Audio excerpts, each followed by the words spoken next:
Elizabeth Warren was born on June 22nd, 1949 in Oklahoma City. Though youngest of 4 children, Warren had the most brilliant mind.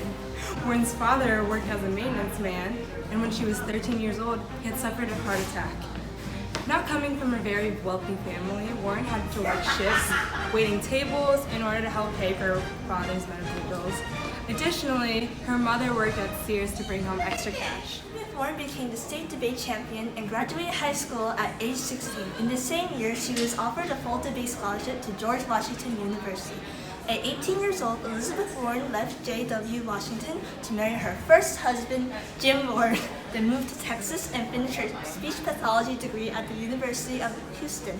Eventually, by 1976, she earned her J.D. at Rutgers University. After moving to New Jersey and earning her J.D., Elizabeth Warren gave birth to 2 children, Amelia Warren and Alexander Warren. Warren became very well known for her expertise in bankruptcy law. In 1978, Elizabeth Warren and her first husband, Jim Warren, got a divorce. However, in the next 10 years, Warren proposed to her second husband, Bruce Mann, a Harvard professor. Eventually, Warren and Mann settled in Harvard, Michigan.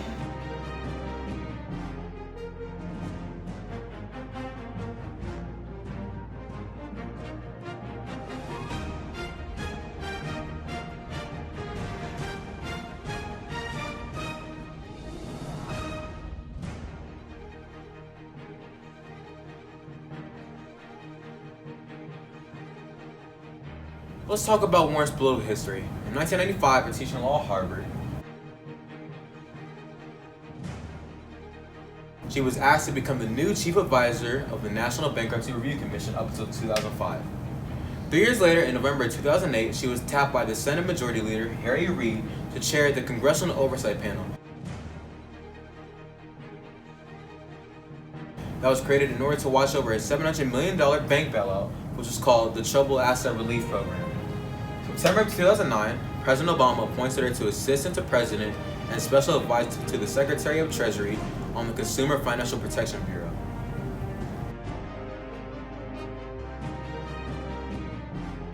One of her policies include ending Washington corruption. Warren plans on requiring all lobbyists to register and ban foreign governments from hiring them. To shut the revolving door, Warren plans on no longer allowing congressmen or women to trade stocks while in office, and then becoming lobbyists after they leave.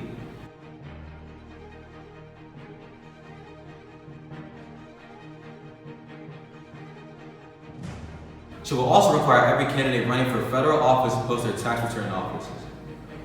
Another policy is rebuilding the middle class. To give workers the same wages and outsourcing, Warren will transform large American companies by having at least 40% of their board members be elected by their workers.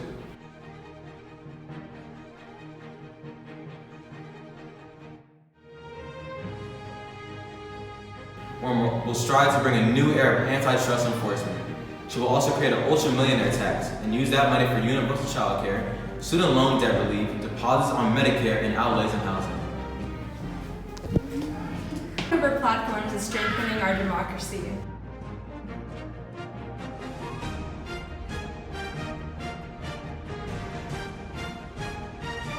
Warren plans on overturning any single voter suppression rules. She will outlaw partisan gerrymandering in both parties to ensure fair and equal representation of all citizens. Warren will also advocate for the overturning of Citizens United versus FEC to end big money's influence on our elections.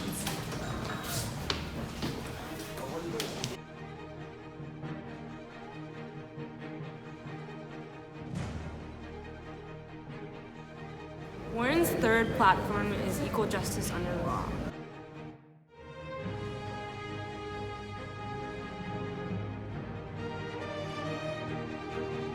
Warren plans on ending racial disparities in our judicial system, banning private prisons, and demilitarizing our local police forces.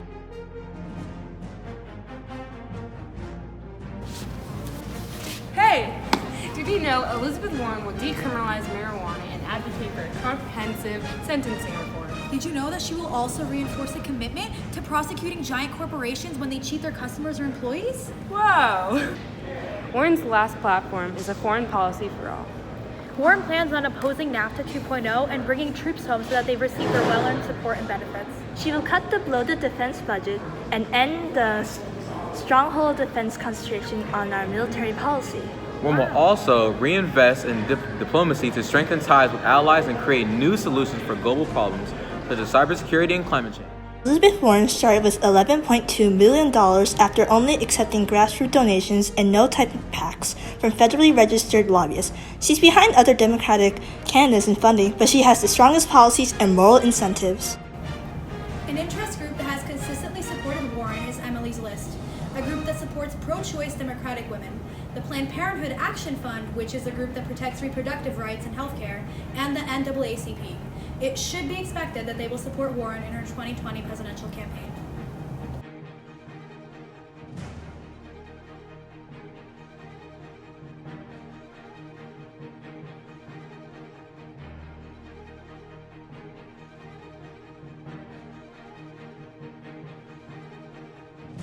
Interest groups that haven't supported her are the American Farm Bureau Federation, a voluntary organization that represents farm and ranch families, and the Associated General Contractors of America, an organization that represents the construction industry.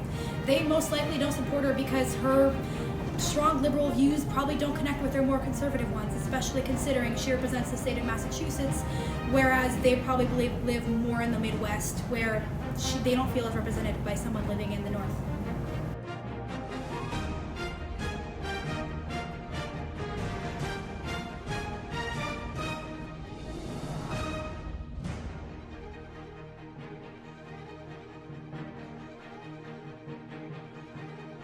So, let me tell you why Elizabeth Warren is the best candidate.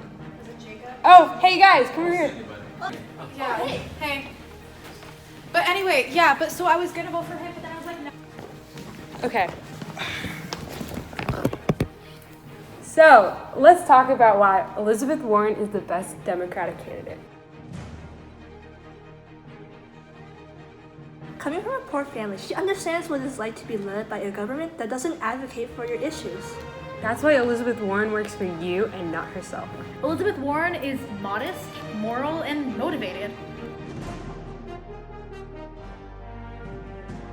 She's transparent about all her policies, her personal life, and about her political history. Warren interacts with the people directly and through social media to reach all audiences. If you want proof, just check her Twitter. So how are your dates really good? Hey guys, who are you voting for? Elizabeth Warren! Say, what bills has she accomplished? Well, she has supported bills like the Veteran Care Financial Protection Act of 2017, which protects individuals from dishonest and predatory practices. She has also supported bills called S-1503 that promotes ethics and prevents corruption in the Department of Defense. Cool. Yep.